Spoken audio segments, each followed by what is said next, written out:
Okay, students, so I will continue after the Newtonian and non-Newtonian fluid.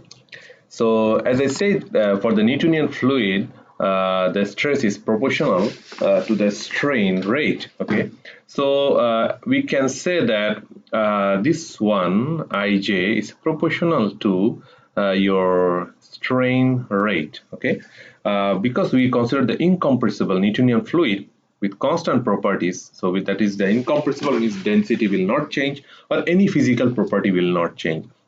So this one can be written as we have this viscosity here, that is the dynamic viscosity, and 2. So 2, we give this 2 is actually constant. You can write any values, but we use this 2 to simplify the concept. Later on I will explain. Okay, so instead of using mu, we use the 2 mu.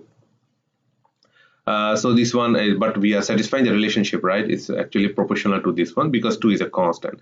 That should be okay. So, and in this case, this is a stress tensor and this one is a strain rate tensor, epsilon. So how we are going to explain this strain rate? This one, how we are going to explain this one? In order to understand this one, we just consider one simple fluid element at time t. So in this case, you can see the alpha is the angle between these two edges. Okay, this one along the u and this one is along the v. So linear a, linear b, it means there is no deformation. That is the initial length of the edges. After some time it deforms. If it deforms in this way, so because we are considering the strain, you need to know the deformation. So for example, this line from here to here it becomes like this, and b from this direction it becomes like this. Okay, and the alpha is before the angle between these two edges 90 degree. At this time is alpha is AB in between. It's not 90 degree anymore. It's less than 90 degree. So how you are going to measure the strain rate? Strain rate means the change of the velocity. The change of the deformation with respect to time. So in this case, because we have two edges, so we call it like average value. So we try to find out the epsilon. Where is the my cursor? Okay. So in this case, your epsilon xy is actually half of you consider the rate of change of alpha AB. It means we are measuring the strain in terms of angle. Okay, so the how about the change in the angle with respect to time? So this alpha AB is the angle between these two edges, and we are trying to measure the change in the angle with respect to time, and we have the half value. We call this average because we have two edges. Okay, so that one can be represented in this way. So the angle change can be implemented that the change in the velocity. Okay, so velocity, x directional velocity change towards the y, and y directional velocity change towards the x. So it means that if you measure du by dy, it means change of u with respect to y is perpendicular direction. You can see it's cross coupling, and we consider the change of y directional velocity along x, then that will represent this strain. Okay, in xy we are considering only xy. We have yz, we have zx. So in this case we are considering two-dimensional case, x and y. You can see the notation is here. So we found that the strain rate can be represented as half of the change in the velocity u along y direction and change of the velocity of v with respect to x direction. Okay, it's just perpendicular to each other, so it's not du by dx, it's du by dy and dv by dx. So if you have this one, so in short, in summary, we can write in this way: xy, we have u and v, and derivative with respect to opposite, okay, y and x. Similar way is zx, we have the velocity is z is the velocity along the z direction, and u is the velocity in x direction, but it should be like differentiate with respect to x and z, and vice versa. Okay, we have xy, yz, zx. We have three components already there. Now what we can do? So now we want to put it together. In this case, all the strain vector, strain rate, okay, tensor. So xx is del u by del x. This one you already know. Okay, strain. How we define On the other hand, we have this one. So this one we define in this way.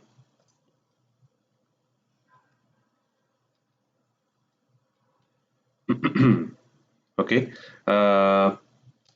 one moment. You can ask that why the values are not negative here, right? Why the values are not negative?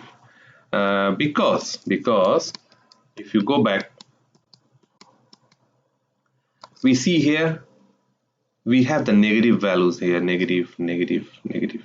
So we do have the stress in opposite direction. So in order to compensate the negative values here, we already considered the negative. So negative and negative will become positive in this case.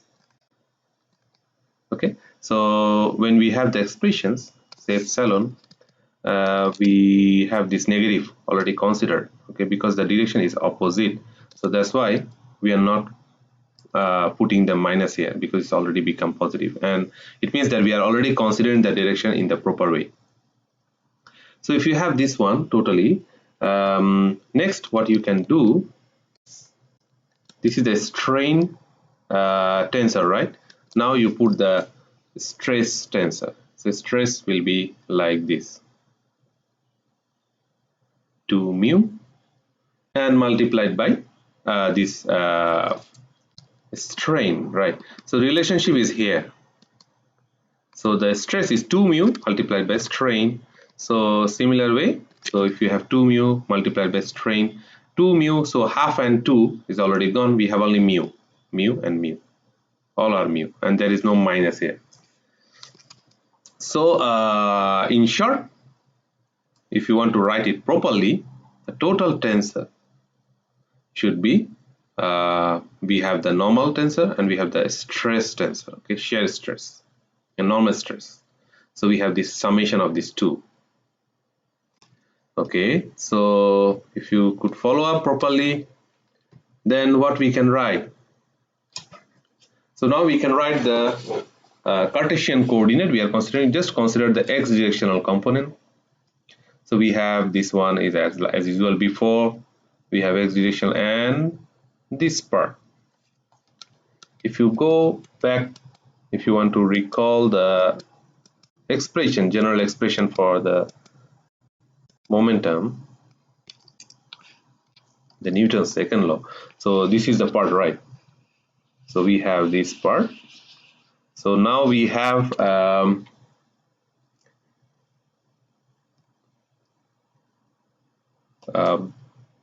this rho gx is already there. So what we will have now, so I will write it here so that you can compare. So later on we will have this one, rho du by dt, that's okay, is equal to, then we have this one, we have the minus del by del x p because of this, okay, because it's a normal stress is a minus p, so that's why we have p, then plus rho gx, that one is this one already, and for these two, how we are going to get this thing, the cross coupling term you should get from here.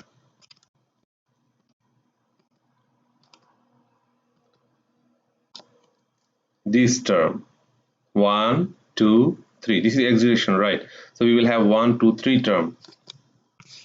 So if you go here, then you will see the terms are exactly same, this one, and we will have this one exactly same. So we simplify the equations, F is equal to ma, and this one is the normal stress, and these three terms you got from the shear stress. Notice that since the pressure consists of normal pressure only, it contributes only one term, because the normal contribution is only one term, okay. On the other hand, if you consider the shear contribution, there are three terms, okay. So however, since the viscous stress tensor consists of both normal and shear stress, it contributes three terms, okay. This is a result of taking the divergence of second order tensor, by the way, anyway. So because we are considering the divergence, of the second order equations.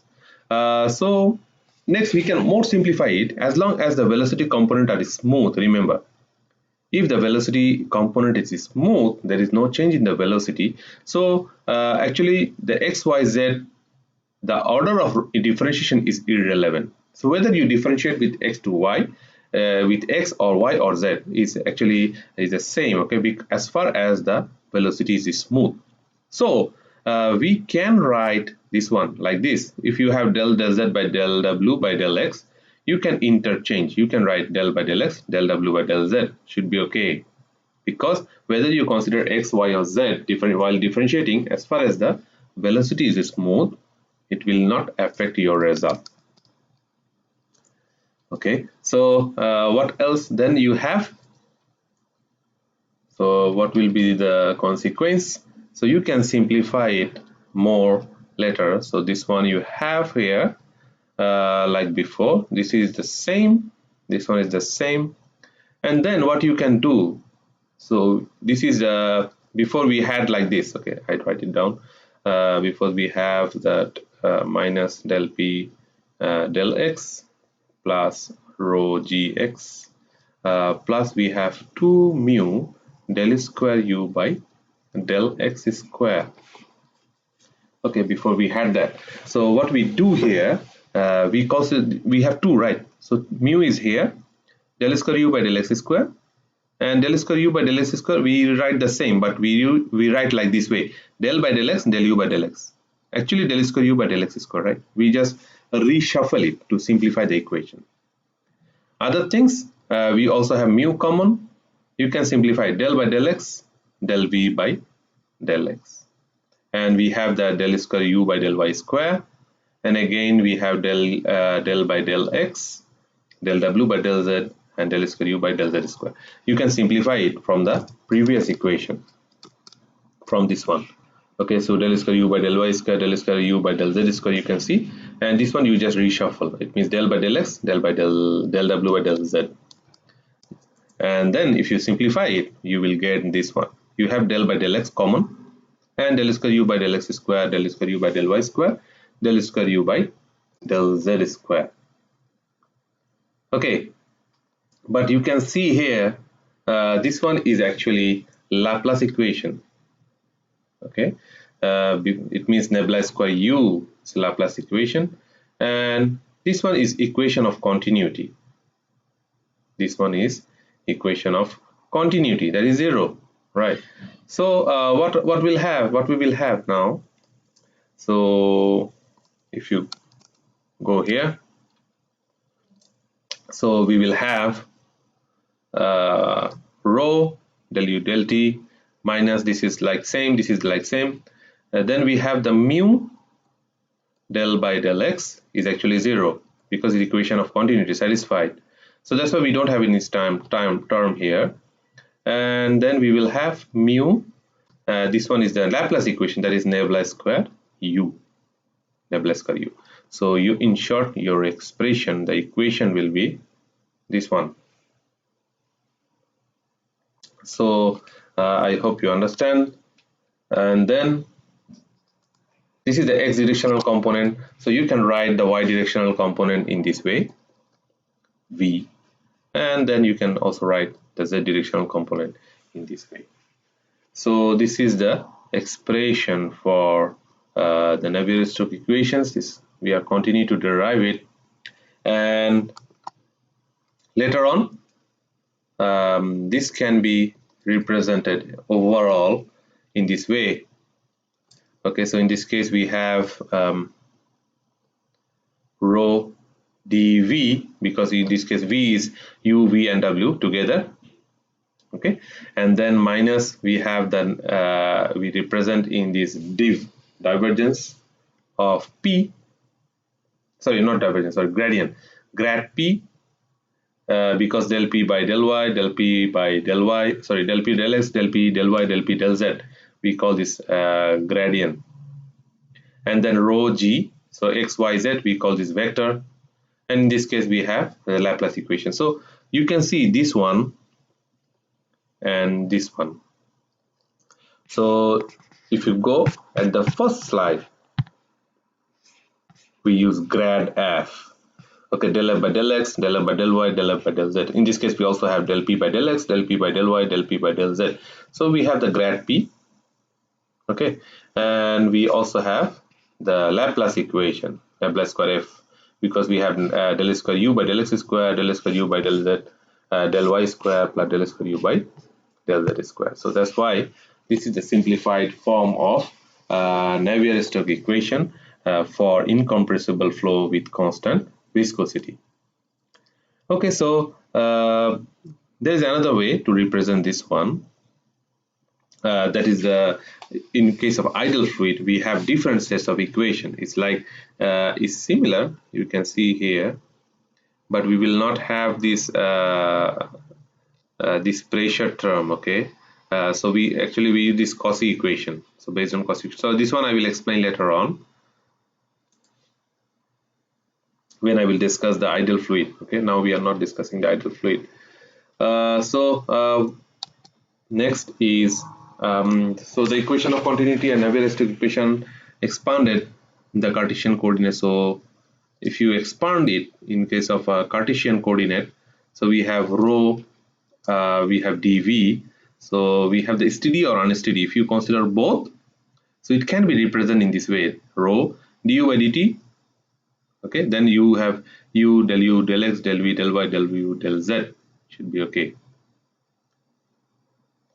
Okay, so and then you have this velocity, pressure gradient del p by del x, and we have gx, and you have the mu and this part. So this is excitation. So we have the v, this one. So this v is a function of x, y, z, and t. Okay, so if you have v, x, y, z, and t, so that part, this one, dv by dt is actually this one, because it's v is a function of x, y, z, and t. Okay, that's the thing they say here. This one can be represented in this way: rho dv by dt, and then we have v dot nebula and v. This one can be represented. So this one I will discuss later. Okay, not now. So for knobbing, just you consider that if it is a function of like this, we can write the dv by dt in this way. So for the y component is like this, and for the z component also similar ways. Just you change u, v, and w. Okay, and this is the Cartesian coordinate, so we can also write it in terms of polar coordinates. So, but I will not derive these things. If you have polar coordinate, you need to know. Okay, sometimes we need to use the equations in polar coordinates. So in this case, we have u r, u theta, and u z, and coordinate is actually cylindrical coordinate r, theta, and z. So the r component should be like this. Okay, please give some time to go through these equations, and we have this theta component, and we have the z component. Okay, you can give some time and to find out the similarities or anything like that. Okay, so we have this Cartesian coordinate already derived, and then we have the cylindrical coordinate.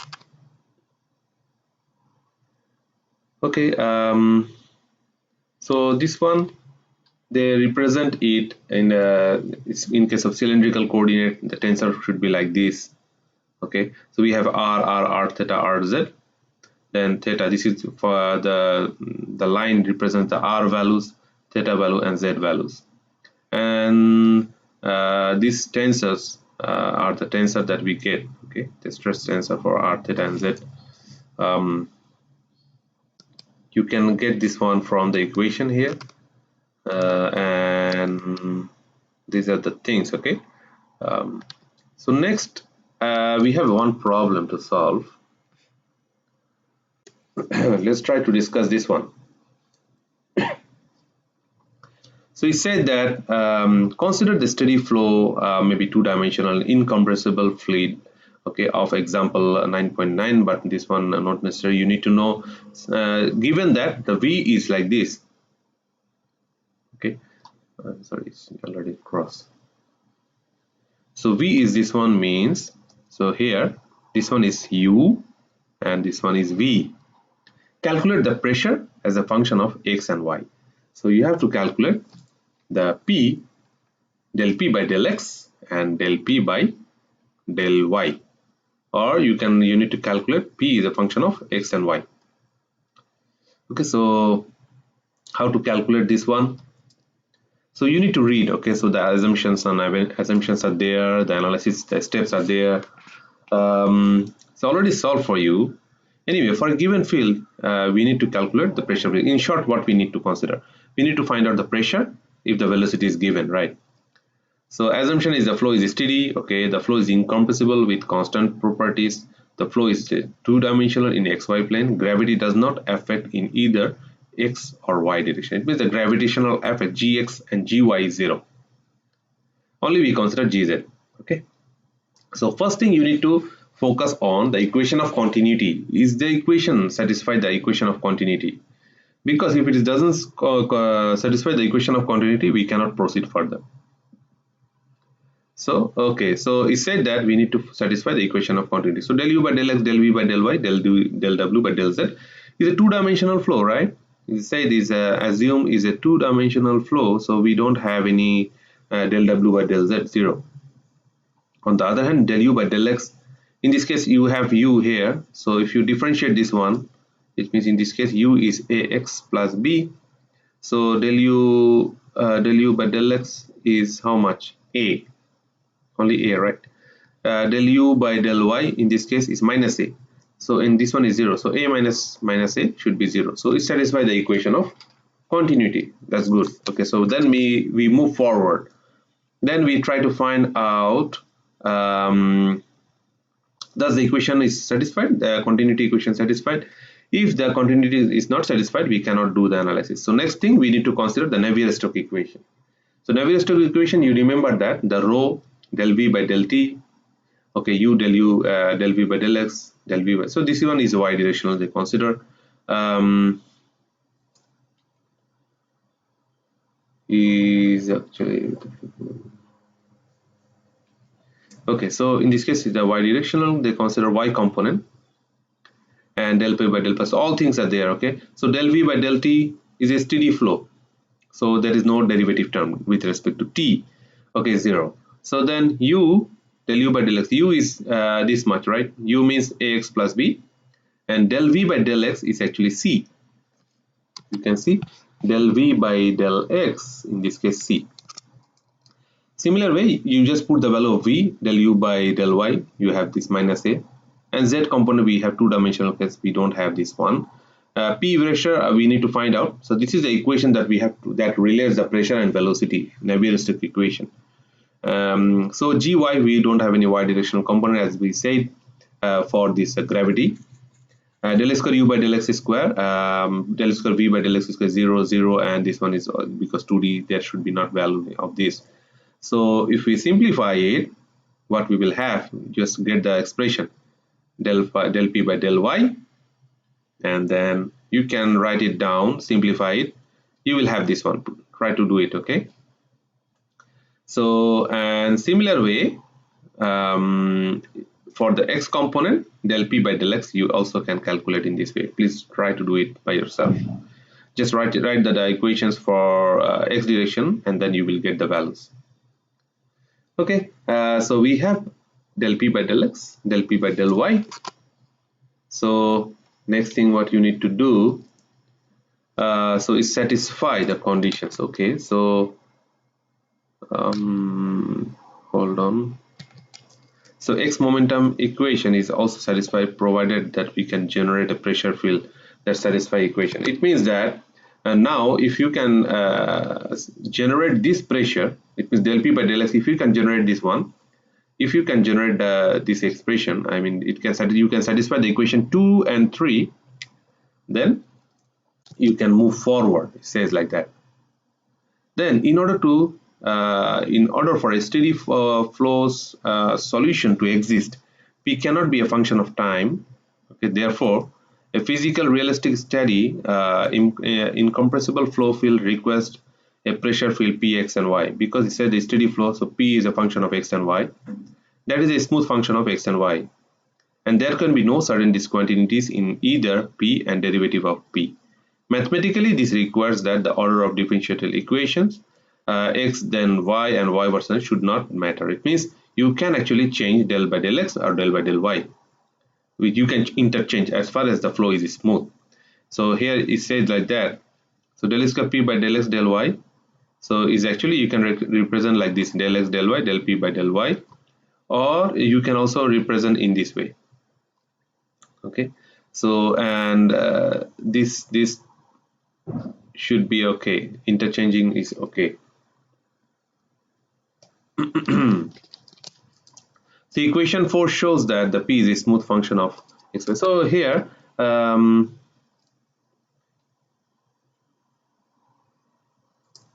if you differentiate this one, you have this del P by del X, this value you have.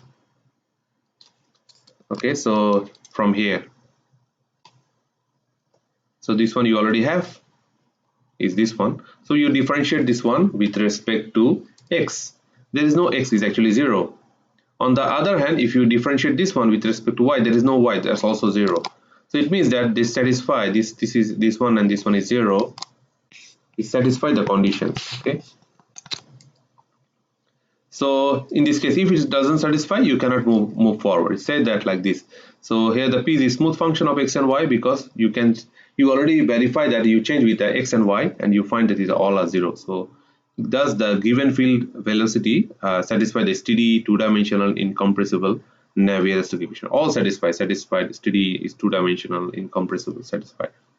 Then you can see that if at this point in the analysis the cross-sectional of the pressure were to yield to two incompatible relationship. In other words, if the equation this equation in the figure 9.4 were not satisfied, we would conclude that given velocity field could not satisfy the steady.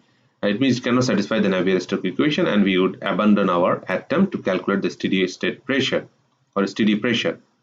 So to calculate this P as a function of X and Y, we need to integrate the equation 2 to explain to get this relationship. Okay, it means that this one you can do it by yourself. So we have del P by del X. You need to integrate this one, equation 2. This means this equation with respect to Y. Okay, so we have del P by del Y. So if you integrate with respect to Y, what you will get? So in this case, if you integrate this one with respect to Y, you have minus BC Y, then a square y square by 2, okay, plus gx. So in this case, they say that they consider a gx a new function that is not as a constant. Okay, note that we add an arbitrary function rather than a constant, right? So this function is a variable of x rather than a constant of integration, since this is an integration, partial integration. And how you can get this gx? How to get? If you differentiate this one, P with respect to x, you can see here. So if you just differentiate with respect to x, there is no x, right? So del P by del x is actually g prime x. So del P by del x is actually g prime x. Okay, so and that will be, you differentiate with respect to x.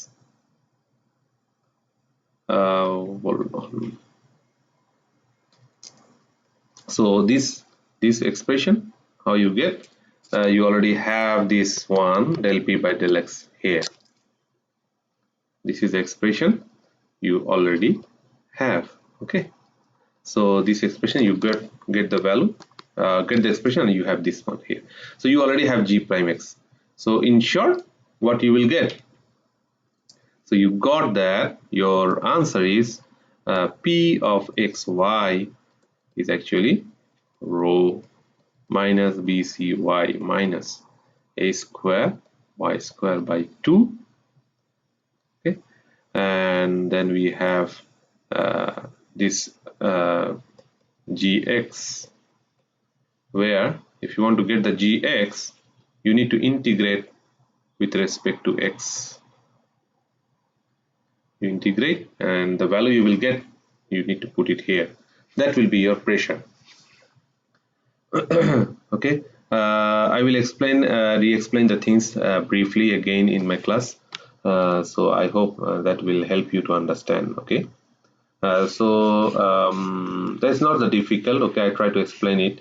If you have any questions, we can discuss on the class. Thank you very much.